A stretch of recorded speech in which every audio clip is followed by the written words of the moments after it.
जय श्री राम समस्त को आज गोटे आम एंता किसी लोक परिचय करामा जानी जेनटा कि आम राखी विकसन आमर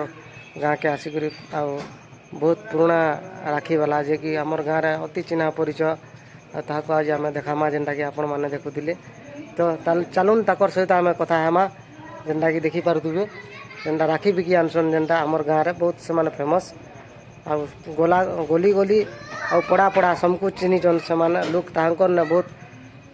पसंद करसन राखी किनबार लगी आ बिकी आनसन एक्सेल आगु साइकिल आउतले एबे एक्सेल रे आसले न देखे दे चलो